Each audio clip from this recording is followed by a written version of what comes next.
Le mystère de l'île des pensées. Dans une petite ville en France, vivait un jeune inventeur nommé Julien. Julien était connu pour ses idées originales et ses inventions fascinantes. Un jour, il reçut une lettre mystérieuse d'un scientifique célèbre, le professeur Antoine. La lettre parlait d'une île lointaine où se trouvait un laboratoire secret. Le professeur avait découvert une machine capable de contrôler les pensées des gens.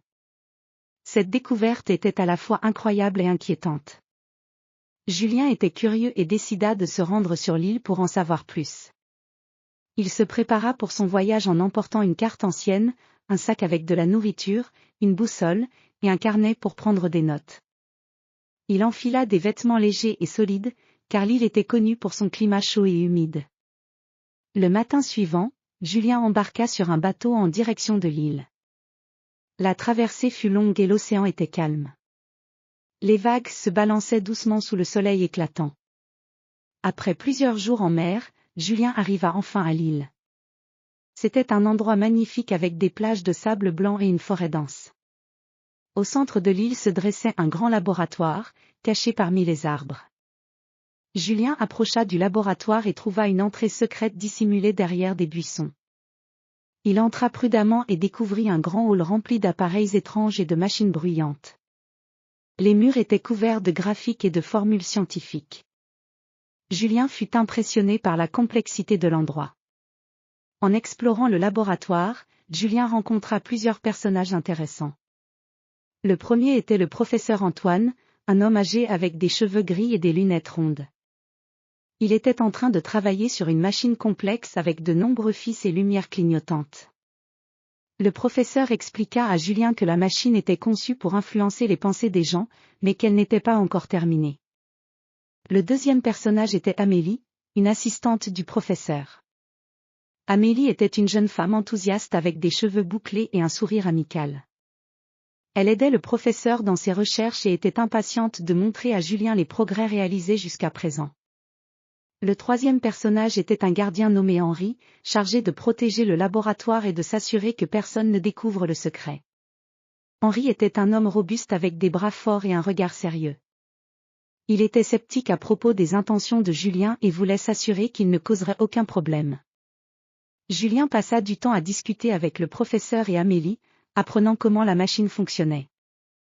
Le professeur expliqua que la machine utilisait des ondes électromagnétiques pour modifier les pensées et les émotions.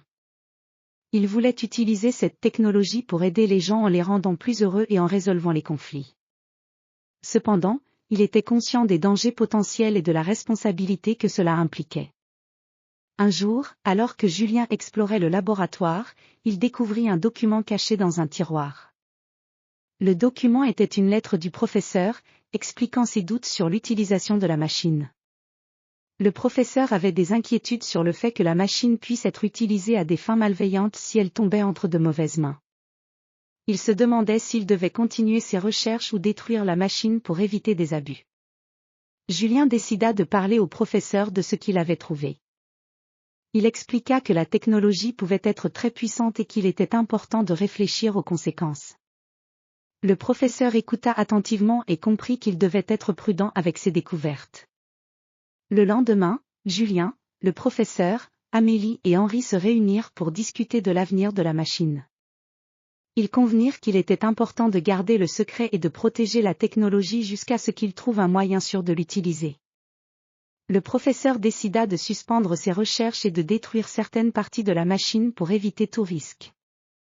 Julien était satisfait de la décision et remercia le professeur pour son accueil. Il reprit le bateau pour rentrer chez lui, réfléchissant à ce qu'il avait appris.